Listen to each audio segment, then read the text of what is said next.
native of Jacksonville, educated in Duval County Schools, graduate of William Raines. Sorry, Brian. And I graduated from Jacksonville University, and I got my doctorate from North Central in Prescott Valley, Arizona. I've been serving with people in Jacksonville in one capacity or another. I was an international hair designer for 22 years, trained in London and Toronto under Vidal Sassoon, serving my clients in excellence. I was a teacher with Duval County School Board. I am now, by trade, a general contractor and serving my clients again in excellence. My doctorate is in public administration with a focus on municipal government and participatory government. I believe that the parties have failed us, and we need to look at our situation a little differently. I'm not trying to turn Jacksonville red or blue. I'm looking to make it red, white, and blue for all of us, serving people as they should be served. I believe in equity. If there was one word to sum up my candidacy, it would be equity. Doing what's needed, when it's needed, where it's needed. You didn't give me my time. How much time do I have? You have 2 minutes. Oh, cool, great. So with that, I look at taking care, just like a mom takes care of her children. You take care of the needs of what's happening right then. You don't neglect the others and don't let them eat because you have an emergency going on here. And that's the way you have to look at government. You've got to do what's needed, where it's needed, when it's needed. My promise to you is to do just that, to be accessible, to work under honesty. I call it my hat, honesty, accountability, and transparency. I will wear that hat. I wear it every day anyway, so I'll just never take it off and make sure that I serve you to the best of my ability. I will make sure that I hear the issues that are before me. Getting the information from the citizens of Jacksonville is very important to me. For the people, by the people is not just a line from an old historic document, it is the way this nation was designed to function. And I wish I could say that we were going back to that, but in my lifetime, I don't think I've ever seen that happen. So I'd like to see that the citizens of Jacksonville have an opportunity to participate, to have input in the decision-making processes that govern their lives. Thank you. Thank you.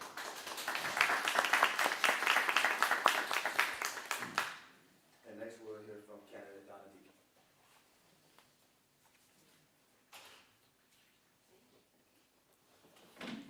Good afternoon. It's so good to be with all of you today. Thanks for taking the time to be here and to share and to listen. I appreciate it very much. I am a proud fifth generation Jacksonville native. My great-great-grandfather, Jacob Missouri, came here just after the Great Fire of 1901, when Jacksonville was quite literally rising from the ashes, and a time of great, incredible promise, small business ingenuity, innovation, arts and culture. We were a city on the rise. By the time my great-grandfather and my grandfather got started in business, they were, well, big ethnic family, it's all about the food. They started a restaurant over off of Ashley Street, right where the La Villa School of the Arts is now, called the Roosevelt Grill, which was, again, at a time when Ashley Street was like Broadway. Very much, we were the envy of much of the country. Folks like Hank Aaron and others used to hang out there on a regular basis. I used to hear all kinds of stories from my family about the Roosevelt Grill. My Uncle Larry has the Desert Rider restaurants, which are right downtown. That was my first job in high school. My dad was in the general counsel's office, and my cousin Tommy was our mayor. So my family has been serving this community for a very, very long time in one way or another. And I was so grateful to be able to come back here right after college, pretty much, and anchor the evening news here for 25 years. I spent time in every one of your neighborhoods, listening to people in this city, taking a measure of their issues, their problems, trying to make sense of policies that very often did not make sense in their lives. I'm sorry to tell you that I'm hearing a lot of the same issues today that I heard back then. And then when I was diagnosed with breast cancer back in 1998 for the first of 3 times, this community came together for me with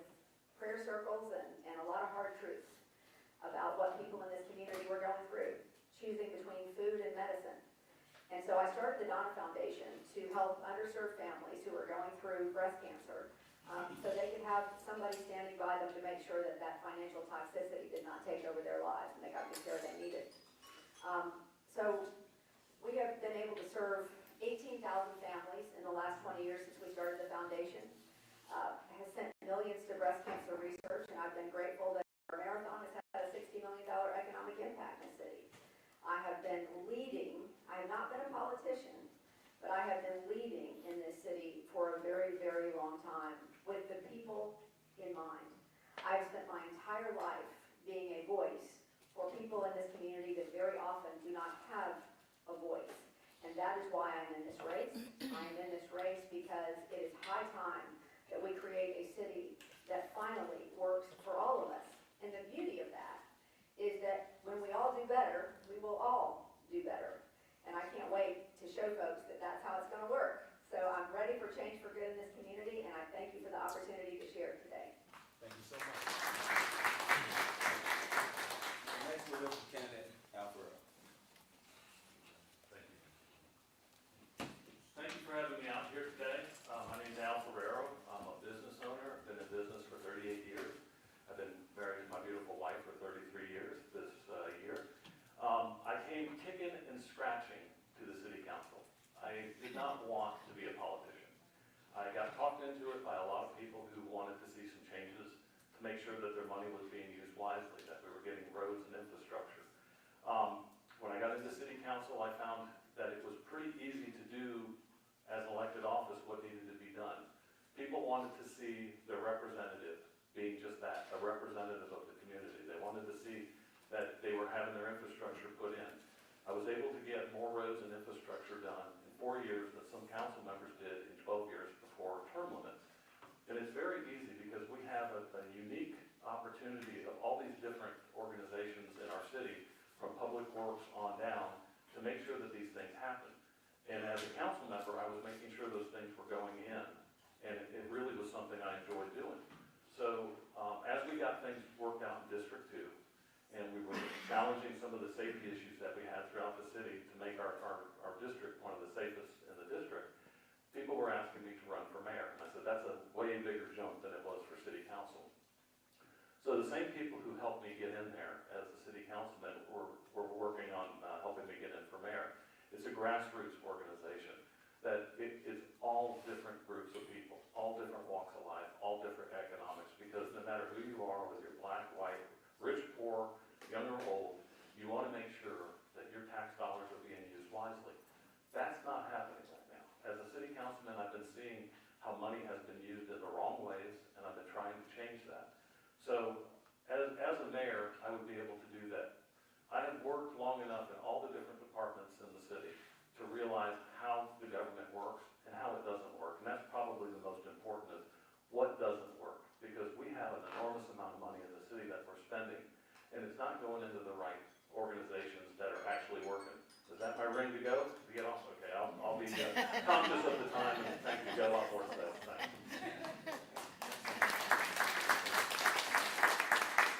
Next, we'd like to hear from candidate Audrey Gibson.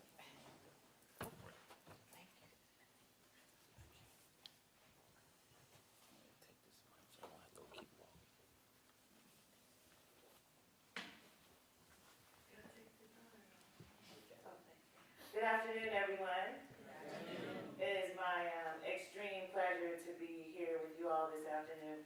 Although I thought we were in the auditorium, I'm like, dang, the Perkins Bar is doing it big, because we're in the auditorium there, but you're still doing it big here, so and I appreciate being here with you all. So I was born and raised in Jacksonville, Florida, and since I'm start with my history too, and then finish off with how I believe we can move the city forward. I can move the city forward for all people. I grew up on the north side at 45th and Minosa Court on the north side, and actually went to George Washington Carver Elementary School, which was not too far from our home. And then I went actually to Catholic school, to St. Patrick's, and then Bishop Kenny. And people say, well, how come you went to Bishop Kenny? I said, because my mom and dad made me. I hung out a lot though at William Raines because my bestie went to school at Raines, and I went to a lot of their, I call them events. And so I got to know more friends other than just at my high school. I graduated from the Florida State University with my degree in criminology, and I'm currently a candidate at the end of this month, or not in the May, for my master's in public administration. And so, in addition to that, I always forget to talk about the memberships that I have with local organizations, because sometimes people think that just because you were, oh yeah, I forgot to say I was a state house member and a state senator as a public servant, and I continue to be a public servant today, and I want to continue to being a public servant to this entire city, building a budget that works for every single community. That is the drive for me. And so, in my legislative career, some folks would say, well, how does it translate to being the mayor? I said, easily. The mayor's primary role is to build a budget for the community. I've been on every single budget committee you can probably think of in my time in the legislature. And so, and transportation and economic development appropriations is one of those. And that's the umbrella for just about everything we do. And I'll talk to you later about how I connect those dots and how, with Audrey Gibson as mayor, the infrastructure gets done, the housing gets done, and people get served. My thing is love thy neighbors, and we need to do that. Thank you. So much.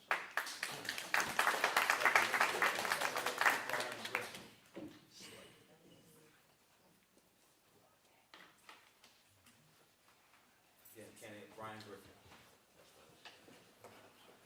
Hi, everybody. My name is Brian Griffin. I'm the fiscal conservative, no party affiliated write-in candidate for mayor. I was born in Panama, raised in Honduras. My family is pretty much international. I came to the United States, and it's kind of a slap in the face when I got here, because where I was brought up, we didn't have all the separation you do in the United States between people and, races and religion and all that. And I'm grassroots, so I'm not, in it for any special interest or party politics. I'm in it to fix Jacksonville as well as I can, or fix the problems that need to be fixed without all the rhetoric. Also, if anybody associated with FSCJ, you might know my mother, Lorraine Griffin. She worked here at the administrative office right here, to show my character. Anyways, I guess that's it. Thank you. Thanks so much. Last but not least, candidate Frank Jr. I'm sorry. No, Chief, thank you. Tongue tie. No, quite all right. Hey there, what a pleasure to be here today. It's funny, I don't really prepare a speech catered to the audience. Something I had the pleasure of reading about a decade, maybe 20 years ago, was a famous quote by Socrates when he was presented before the Athenian Council, and the guy, I forget his name in history, that was hell-bent to have him, killed or executed for treason. And he looks at Socrates and he says, I assume you spent the night preparing the words you might say that might change the destiny you're facing. And he said, no, I just spent the night preparing my heart with God to face the destiny he had for me. So that's been the message and the motivation for this whole crusade, this movement. I was on Fred Matthews' podcast, and when we got done, he said, you did two things that none of the candidates have ever done. And he said, no, you did something none of the candidates I've had on so far have done. And I said, what's that? And he said, you answered my question. It's time we have an opportunity to elect people that come transparent, absolutely honest, genuinely humbled that they're standing before you with this opportunity, instead of only having to choose from party picks that keep telling us the same thing. And I'd ask you to look at one thing, look at all the websites, and you see the one that has the how to the it. You don't have to hunt for the programs of what we're going to implement to change our city, because they're right there. 40 years, I grew up in this town, 50 years. Better schools, better streets, lower taxes. Our schools stink. Our streets are gun zones and war zones and full of potholes, and our parking lot in rush hour traffic. And our taxes are double what they were 8 years ago. I hope you'll look at this and remember, if we keep doing the same thing, we're going to get the same results. It's time to look outside of the basket that we've always been forced to choose from. Thank you all very much. I'm honored to be here. These questions are for each candidate, and we're going to limit your response to a minute. We're going to start off with Dr. Allen, and I will ask you for you to list your 3 top priorities as mayor of Jacksonville. Thank you for the, can you hear me? No. Thank you for the question. My 3 top priorities would be to, as I said earlier, to address the needs of the city based upon needs, starting with the areas that are most neglected, that would be North Jacksonville. At the same time, I believe that talking to the citizens of that area, finding out what their needs are, many times politicians will come into, which I am not one of, politicians will come into your area and say, I'm going to do this, I'm going to do that for you. You haven't a clue as to what I need and what really needs to happen in my area. So my first thing is to find out what the concerns are in your particular area and work toward those. I believe the downtown has to be a viable entity, and it's the heartbeat of every city. Jacksonville needs a heart transplant because our heart is dead. We need residential, which is doing very well right now. We need retail, we need entertainment, and we need transportation, reliable transportation. Those are the things that I think are absolutely necessary. We talk about crime, but crime is not a mayoral function, but I will work along with the sheriff to make sure that they have what they need to provide the services that we say we need, and I will be that liaison, the voice to and for the people between the Jacksonville Sheriff's Office. Thank you so much. Candidate Deacon.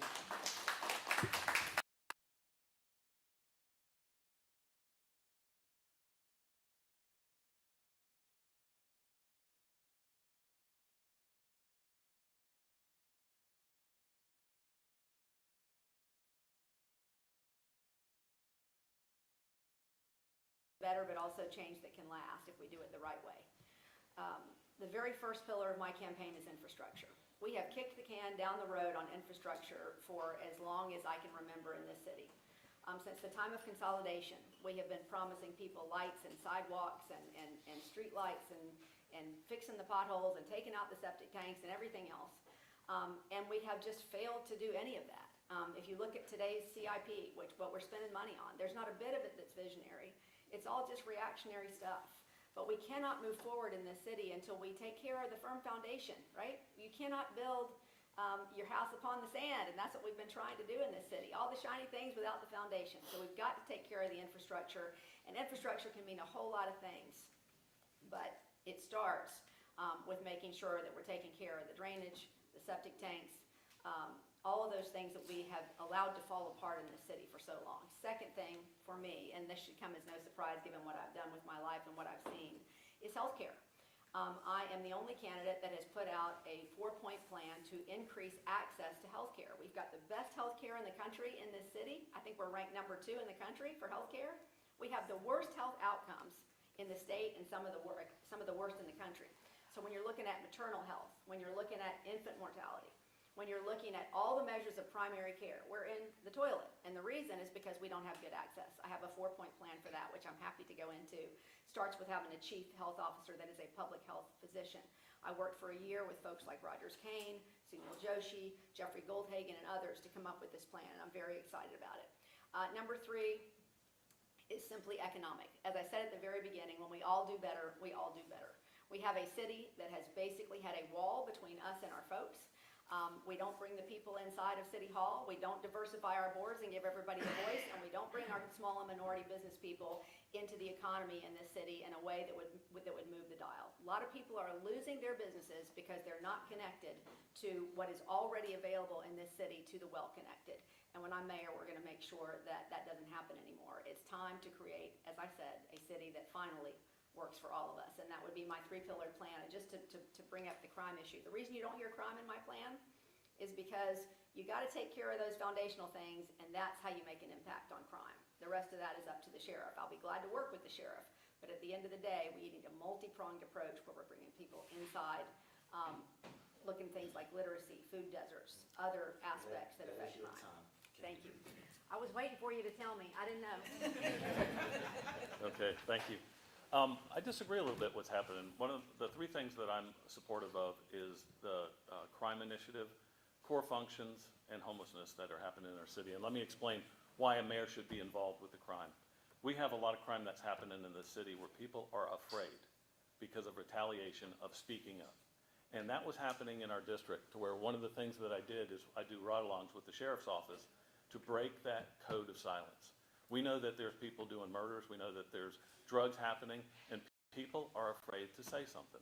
They're afraid that their businesses will be retaliated on, or their homes, children, on and on.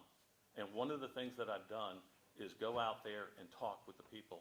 2 weeks ago, I went out and there was a shooting that happened, and it happened where when you go into these crime areas and you're talking with people, they're throwing up because they can't even talk to you, they're so upset. The kids are running in the corners.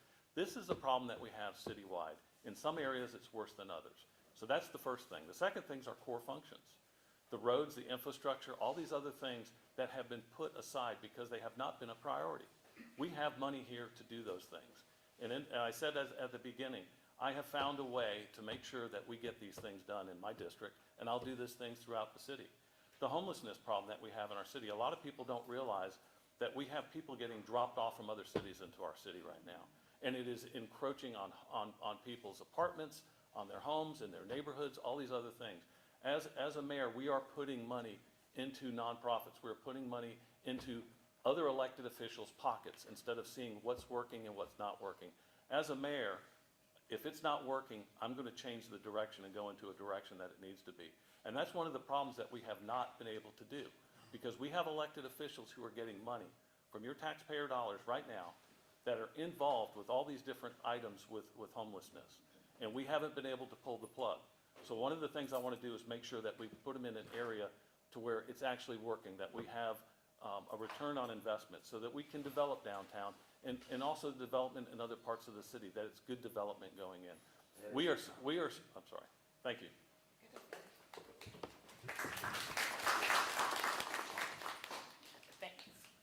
Thank you very much. So I do want to make sure that I talk about public safety, because it's important to the citizens of Jacksonville that they feel safe. And so that has to be certainly one of the areas I would focus on, because I can work with the sheriff, but in a different way. So I believe that, obviously, first of all, the mayor is responsible for the budget, and you have to work with the sheriff because you're the person that, or I would be the person that is putting the budget together and would want to know what the sheriff's budget looks like. That's important, because we have to look at trends and data before we start talking about increasing a budget and whether or not we need additional law enforcement officers. The other area of focus for me is economic development in marginalized communities. So how does that happen? We incentivize a lot of, larger corporations, but what we don't do is talk about incentivizing those small businesses in communities that can help turn over what their economy looks like. So I believe that there should be, and my focus in my budget, in addition to making sure there's federal and state dollars coming down for this particular portion of what I want to make sure Jacksonville looks like, is making sure we have small businesses in communities where it's locally owned, and the money starts to turn over more and more in that community instead of being taken across town. The next is infill, and I guess I will talk to you about that now.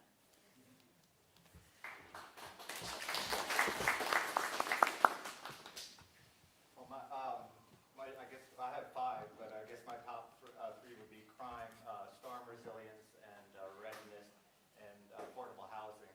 I feel like the storm readiness is probably important for everybody on it, and it affects everything. It affects traffic, affects job, affects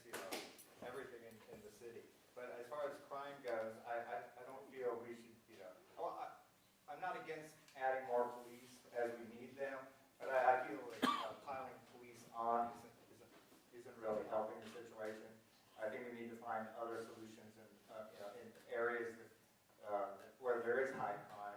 A good example is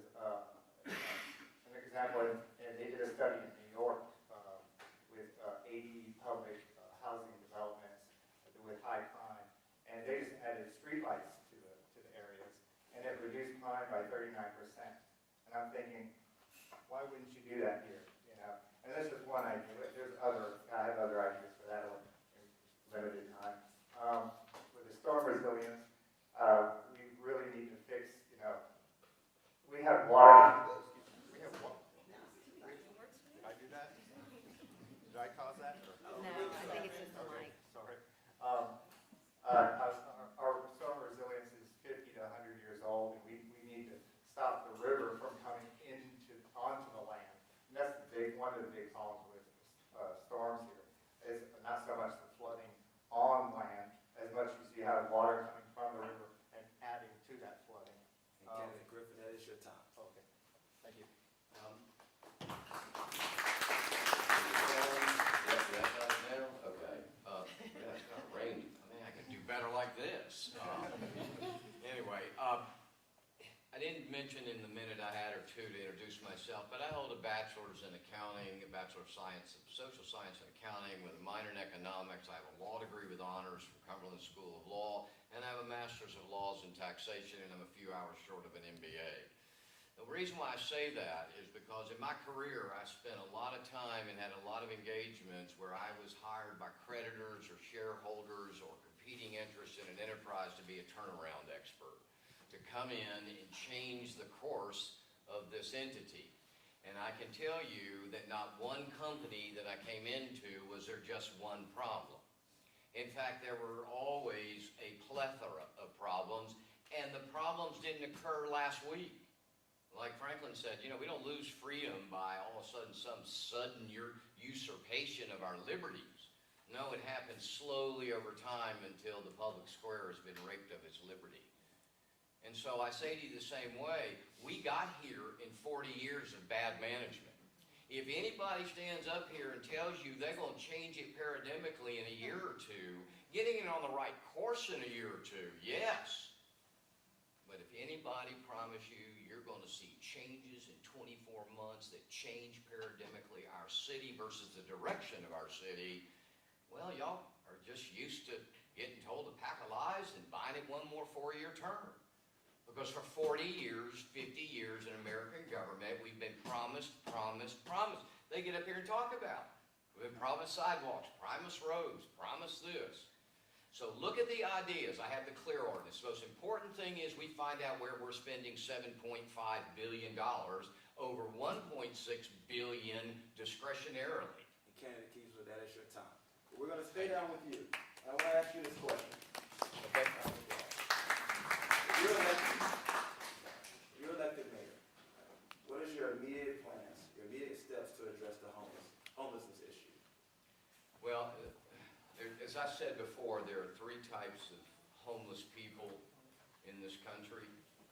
There are people who want to be homeless and choose to be homeless. There are people who do not want to be homeless, but unfortunately they're faced with circumstances that they cannot avoid, and therefore they are homeless. And then there are people who really don't know where they are and wander, and don't really have a mental health issue that keeps them from really appreciating the gravamen of their circumstances. So we've got to do a better issue of getting these people into the mental health arena. I have a program for affordable housing called MARS, Making Affordable Residences, and the reason why it's a joint venture, given my years of real estate development, I crunched the numbers, and it's a plan I run by a major developer. He said, we've been looking for that for the last 30 years in this town. It's a joint venture concept between the city and a developer. At the end of the day, we create these Mars residences, and the reason why we call it Mars is kind of out of this world. We've never done it like this before. But Mars is a place you visit. It's not a place you stay. We need for people to be trained in these facilities, and if you live in one of our affordable housings, you got 5 years of educational, vocational, technical, social training, because we want our people to be able to go out in the marketplace and sustain life independent of government. So I will not build another program that basically guarantees another generational public assistance machine. Okay? Thank you so much. And to be clear, I feel that I absolutely have to say that considering where the question is stemming from.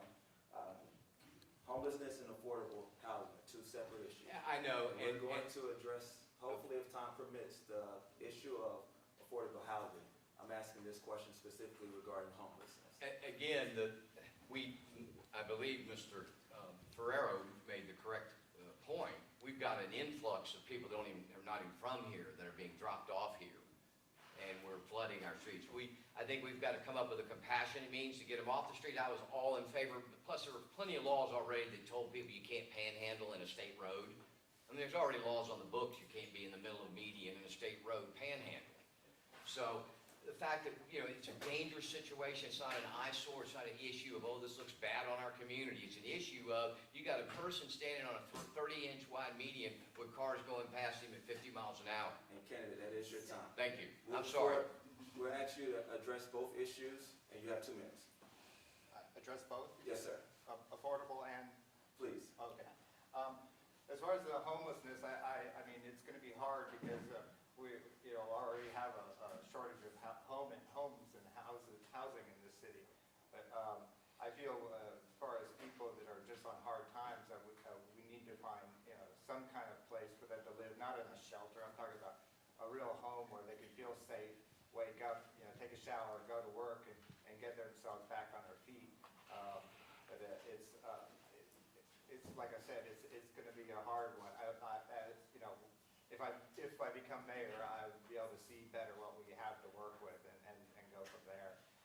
As far as affordable housing, I think we need to create and offer more incentives to developers and housing developments. I also think that a good idea would be if we could add to the law here in Jacksonville that any new construction from like here on includes a percentage across the board of affordable housing in every new building or in every new housing development. And I guess that's it. Thank you.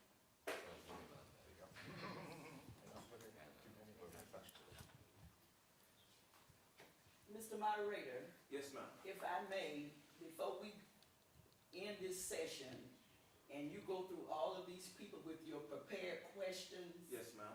will we have an opportunity, is there an opportunity here for some of us to express or ask some questions? We are hopeful that we will have some time to allow the audience to ask questions as well. Well, I hope that we do find time, because I find out that when I come to these sessions, Yes, ma'am. everything is already always in a hurry. And that's most of what I see our problems are. You need to be able to hear how the people feel, so these people, when they get in office, they'll know what to do. But you're not talking to the people who live it and walk it every day. So I'm not a rabble-rouser, but as a concerned citizen, Well, you're a voter. we have questions, and I am a voter. That's very important. Give So us a let's do chance. this. Give This is what us we're a gonna do. chance. We're gonna get through Thank these you, ma'am. questions. For your concern, we actually had the public submit their questions to us via email on our flyer going out. We told everyone to submit questions via Gmail. So these questions are from the public, and we are addressing the issues and concerns that were given to us from the public.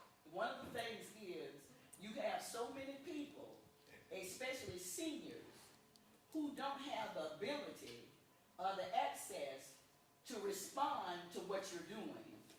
All I'm saying is, you need to, it would be good if you would listen to some of us. I've heard a couple of good points come from up there, from 2 or 3 candidates. And so, and they hit home with me.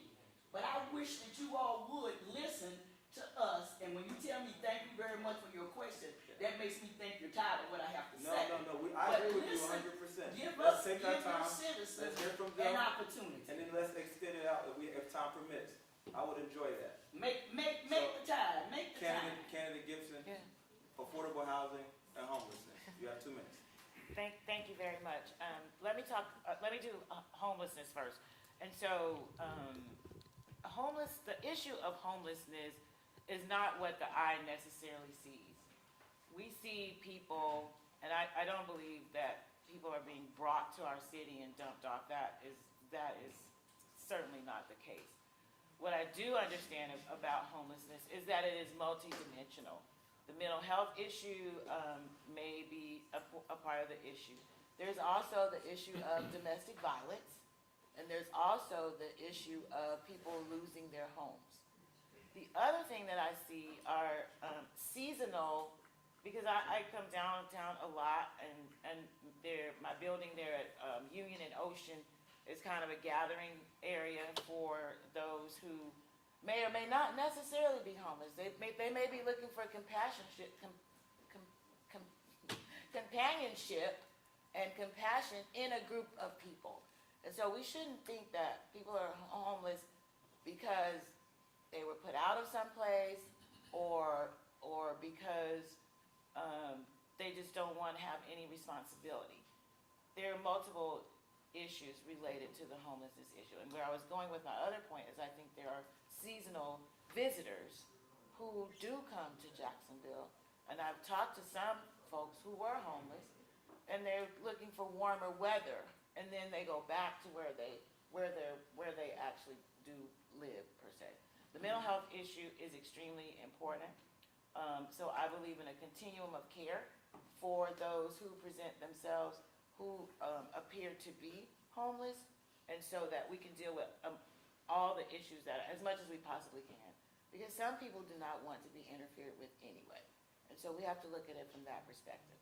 In terms of, and I think the infill idea that I have for affordable housing can help with those who are actually looking for permanent homes and or rental. And this would happen in some of our older neighborhoods. An inventory, if it's not already done, as mayor, I would have an inventory done of those vacant houses as well as vacant land for an option the city can take to purchase those from either the owner who may or may not live in Jacksonville anymore, or the family. It could be in any kind of condition from a family member not inheriting the property. Many of crack cocaine robbers are community, so in some neighborhoods, grandma was the last person to be there. And if you ride, particularly in the Myrtle Avenue area and Moncrief, then you will see that. And I believe infill will help us to infill housing, and the city acquiring them and auctioning them will help us with affordable housing and homes. Thank you. Thank you. We do have projects that are going on right now with money going into treating the homeless and working with them. And I will say, I've been down on Jefferson Street when we had vans coming down there dropping citizens off from other cities. I know it. I saw it with my own eyes. But the other thing, too, on affordable housing that we need to watch out for is sometimes they're trying to build on contaminated land. This happened over here, over at the heart of Jacksonville, right at the Main Street and State and Union. And I did not support that because we've got contaminated land that they're trying to put people who already have problems, and we're going to put them on lands that are contaminated. So these are the things that we have to look at. We have a lot of things in place right now, but we have to look at what's working and what's not working. We got to be able to say, if this plan of working with homeless and dollars that are going out, if they're not being used wisely and getting as many people treated as possible, we have to be able to say we have to change and go into a different direction. We got to look at things that are working and not working. And there's people in our community who have tried to reach out to the city to be able to get on these lists, and they haven't been able to because they're not big or powerful enough to get on these lists. And we have representatives on city council who support some of these initiatives. As a mayor, I want to see what's working. There are people, there are groups and churches that are willing to work within their own communities and help people in their own communities to keep the communities together and families together. Those are the things that I want to represent and help with. On the affordable housing, we have projects that are going on. We have buildings, we have city lands that need to be used in those ways and work with developers to do this. But I am not supportive of doing some of the issues that they've done on contaminated land. I wouldn't, and I've got up several times and said, I wouldn't put my family in there. I wouldn't expect somebody else to put theirs. Look, we've got a lot of things that we need to look at. We have a lot of money that's in this city, and we got to use and see what's working. And we got to be able to reach out to the community that has other ideas instead of just a few people that qualify to be able to get these taxpayer dollars. Thank you. That's your time. Thank you. You wanna pass that Oh, down? I'm so sorry. That's okay. There's a lot that's been said, I think, about already that the solutions that are out there. I want to take a moment just to address the woman who was talking about listening to the community, because I do think that's critically important. I got into this race over a year ago, and every single week since I have been in this race, I have been in a community of Jacksonville, either knocking on doors, holding community meetings, holding town halls, asking people for their thoughts, their opinions, what we need to do in this city, what you see that is not happening that needs to be done. And I believe that our strongest solutions will come from the community. I believe we can only move this community forward when we're all involved in it. And there has been a concerted effort, let's be honest, to put a wall between our city government and our community. So we need to bring our community into those solution-oriented things. And that's the place where I will agree with Omega. Sometimes the party politics are frustrating. You know, what we need is somebody who really is just coming from a people perspective, who is a problem solver. So when it comes to affordable housing, there are a number of issues that have already been mentioned. So I won't go all through those again because they are all possible solutions. Pastor Barlow has been incredibly involved in the affordable housing space with the tiny homes. There are a million different things that we can connect to talk about affordable housing. We need to talk about all these out-of-state developers that are coming in and buying up homes and jacking up the prices. I mean, there are all sorts of pieces to that issue. And frankly, as a city, we need to spend more resources on this issue. There are cities our size all over the country that are spending a whole lot more money than we are on this issue, and it is a big issue. If we want our young people to come here and stay and raise their families, if we want manufacturing jobs to be filled and have folks that can come in and afford to take those jobs, you know, businesses don't want to have to foot the bill for affordable housing. We need to create more affordable housing around certain areas of town, and infill is a part of it. And taking care of those out-of-state investors is part of it. I love the fact that we're seeing more community members who are also building homes in communities that need housing. But this is an issue that'll go on and on. I know, I'm sorry. Thank you. Thank you for the question. I'm an expert in participatory government, so I understand her concern, and we do need to have the input of the people. But as a leader, sometimes we have to pull the trigger and make the tough calls based upon what we think is best for the community with the input from the community. As it relates to homelessness, I have a plan, taking the decommissioned schools that are around the periphery of the downtown area. Those schools can be transitional homes with a permanent feel. You have enough area in there to have homeless for female, male, family, so you can separate it. In the administrative areas, you can offer the medical attention that they need, mental health, physical health, those sorts of things. Partner with the hospitals that we have in the city to get doctors to come in and to offer services there. Jacksonville gives away a whole lot of money, and I'm about to echo my friend and your colleague that we give away a lot of money in incentives. There should be either a clawback or a rebate on some of those funds, and I think my friend and your colleague has been talking about a 5%. I think that is a phenomenal idea, and I believe that there is so much information locked up in the citizens of Jacksonville that we don't tap into. I would tap so deeply into what Attorney Barlow has said about using some of the incentive money.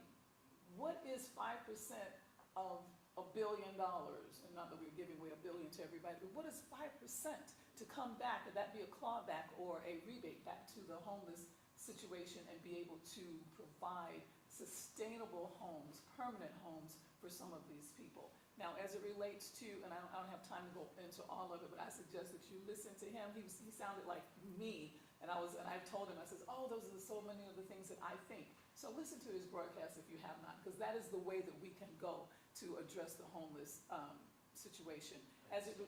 I'm and over. it's your time. Oh, okay. However, question for you.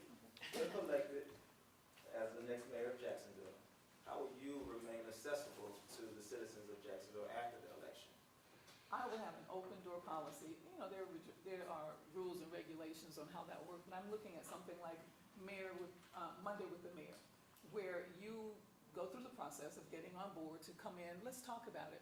It can be either one-on-one, different groups, but I will have an open door policy as much as my time will allow to make sure that I am available to hear the people. Because, you know, Shakespeare said it best, be it not for the people, the city does not exist. So it's not about the city, and people will like to say things, well, we have to do this for the greater good. Of whom? Because if it's not about the people, it's not right. So I will have an open door policy to hear from you. I will visit areas. I will not be locked in the ivory tower on the 4th floor where you can't reach me. I will be out in the communities. I understand the plight of the working force. I am the working class. And as I told you, I'm a general contractor by trade. I know what the plight of our people are, black, white, green, and blue. If you are not in that position of ivory tower, then you have issues. I will be out there to hear them. So that is how I am going to hear. As I said, I'm an expert in participatory government, and that's the way Jacksonville will function. Gathering information from the hearts and minds of the people who have the goods, community members, not meeting with just, I'm done? That is your time. Okay. Candidate Deacon, how will you remain accessible to the citizens of Jacksonville? Well, I'll do exactly what I've done since I started this campaign. I will continue to hold town hall meetings. I will continue to be in the communities. But beyond that, one of the things I mentioned when I first started out, we have scores of boards in this city that look pretty homogenous, and they've been the same people over and over and over again. And frankly, we have not activated those boards. I have talked to people who said, yeah, I got appointed to a board by the mayor 8 years ago, and I haven't heard from him since. We need to make sure we are diversifying our boards to look like Jacksonville. We need to bring Jacksonville into those boards, and then we need to activate those boards to be part of our government. So my number one priority here is to make sure that we bring the people into city government. All the cities that have passed us by, whether it's Tampa or Greenville or Charlotte or you name it, are cities that have made it easy for their people to participate in their government, whether it's connection with their website, how they can participate in city council meetings, or whether their mayor is physically present. And I will be accessible to the community and in the community when I am mayor. I guess I'll go ahead and just start, keep things rolling. Yeah. So I'm going to do the same thing I did as a city councilman. I have always been accessible. My office is actually my truck. Same with my lawn service. I've been in and out of so many different neighborhoods. And look, the same things that you hear somebody talking about is not always the same problem in another neighborhood. You may have resiliency in one area, you may have crime in another. It's just different in different areas, and people need different things. They need to be able to talk. This lady who brought up this moment of talking with elected officials, it has to be that way. If we're not hearing the problems that you're having in your area of town, then we're not able to solve it. And part of the problem is it's been falling on deaf ears. As a city council member, I have always been active in the community, and I've been trying to do that throughout the city. So being accessible is absolutely imperative. I've done that, I'll continue to do that, and as a mayor, I'll do that. So it's kind of simple, listening to your public and doing what they're asking you to do. Thank you. Sir, with all due respect, you're the only city councilman I tried to have a meeting with that didn't meet with me. About, You and the mayor. about the panhandling? Yes, sir. Right. Yes, sir. So you were not accessible with respect to panhandling when I contacted you. I disagreed with what you were saying. Yeah, but I wanted to sit down and talk to you face to face so we could disagree in person. But you never even dignified my email with a response, nor did we sit down and talk. I've seen you in city council. You said you're accessible, you're not. And that's before our time. Candidate, you have an opportunity to finish your answer, your response. I'm done. We'll let you finish. I'm done. Candidate Gibson? Thank you very much. And I think I lost the question somewhere between the battle. How will you be accessible? And the battle and the, I'm sorry? Yeah, how will you remain accessible to Thank you the very citizens? much. And so I've been accessible my entire career. And so being accessible will not be, all of a sudden be a difficult issue for me. I believe that the office of mayor should be open to the public.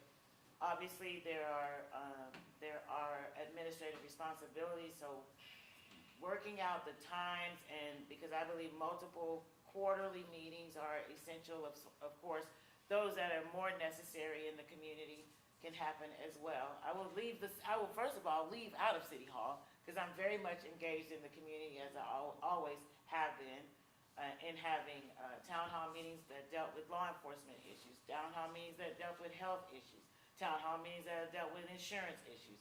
You name it, I've talked about it and gathered people together on it to make a difference in their lives. And so one of the things that I know that in the mayor's office, speaking of boards and commissions, there is an individual who is responsible for that realm. And so that person would be absolutely a key appointment in making sure that that person went to those neighborhood associations and community meetings to make sure people know when terms are up. I talk about this all the time. Thank you, Ms. Gibbs. Thank you. When those terms are up, so people know when to apply. Thank you. Well, I'll say it's not too hard to be more accessible than the mayor we have now. I'm on the internet and everywhere. If you want to contact me, you can contact me. And if I became mayor, you can definitely contact me.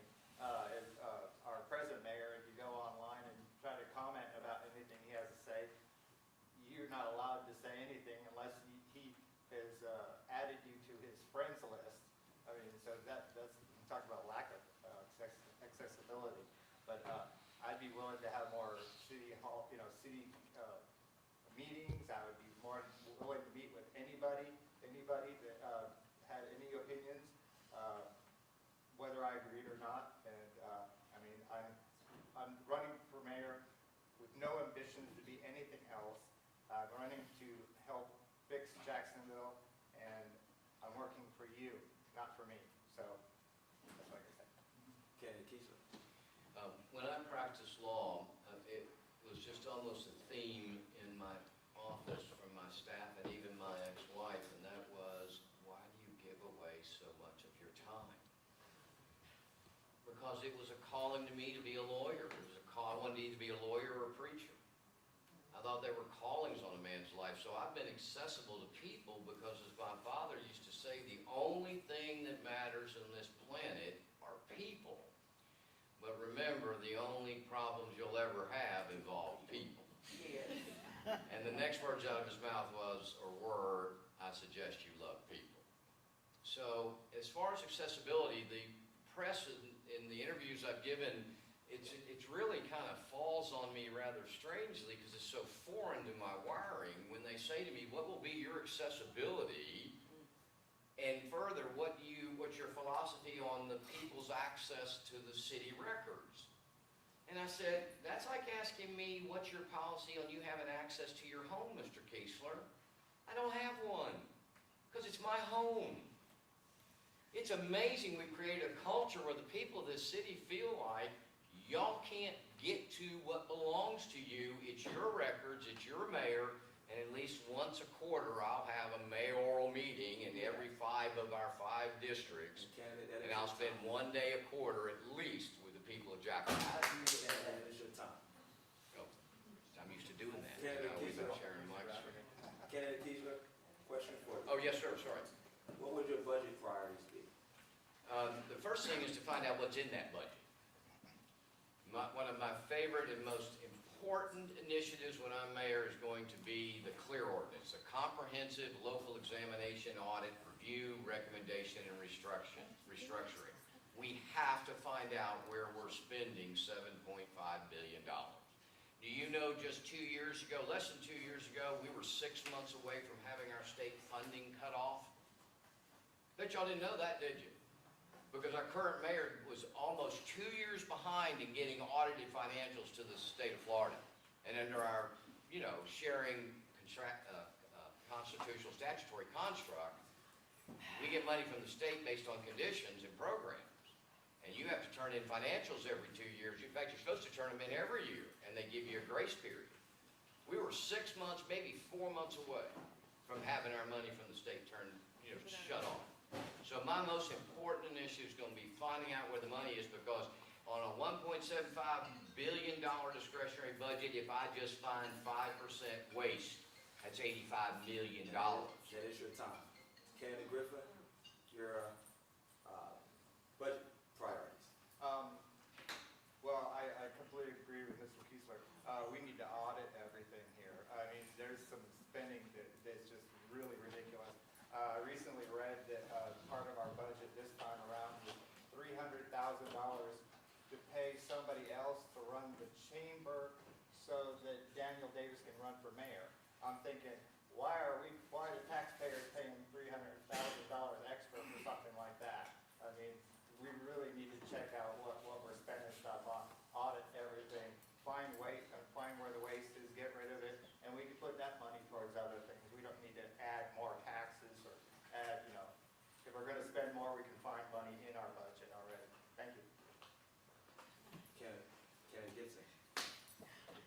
Thank you. And my budget priorities go with those priorities I mentioned earlier in terms of public safety and affordable housing and community, small business development.